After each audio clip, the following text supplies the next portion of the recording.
হজ মুসলিম উম্মার এক অনন্য ইবাদত। ইসলামের 5টি মূল স্তম্ভের অন্যতম এই বিধান পালনে পবিত্র মক্কা নগরীতে বিশ্বের বিভিন্ন প্রান্ত থেকে ছুটে আসেন লাখো মুসলিম। তাদের সমবেত কণ্ঠে লাব্বাইক আল্লাহুম্মা লাব্বাইক ধ্বনিতে মুখরিত হয়ে ওঠে পবিত্র কাবা প্রাঙ্গণ। প্রতি বছর জিলহজ মাসের 8 থেকে 12 তারিখ পর্যন্ত পালিত হয় পবিত্র হজ। হজ সামর্থ্যবান প্রত্যেক মুসলিম নরনারীর জন্য ফরজ ইবাদত। পবিত্র কোরআনে বলা হয়েছে, মানুষের উপর আল্লাহর বিধান ওই গড়ে হজ করা যার আছে সেখানে যাওয়ার সামর্থ্য।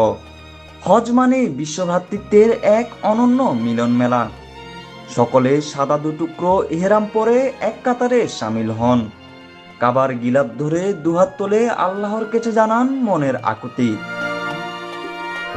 হজের শ্রেষ্ঠ প্রাপ্তি হলো আল্লাহর ক্ষমা। হযরত মুহাম্মদ সাল্লাল্লাহু আলাইহি সাল্লাম বলেন, কবুল হজের বিনিময় হলো জান্নাত।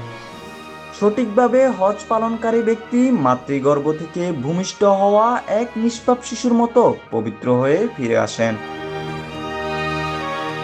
পবিত্র হজ একজন মুসলিমের আত্মশুদ্ধির এক মহাসুযোগ। মহান আল্লাহ প্রত্যেক সামর্থ্যবান মুসলিমকে পবিত্র হজ পালনের তৌফিক দান করুক। পবিত্র হজ একজন মুসলিমের আত্মশুদ্ধির এক মহাসুযোগ। মহান আল্লাহ প্রত্যেক সামর্থ্যবান মুসলিমকে পবিত্র হজ পালনের তৌফিক দান করুন।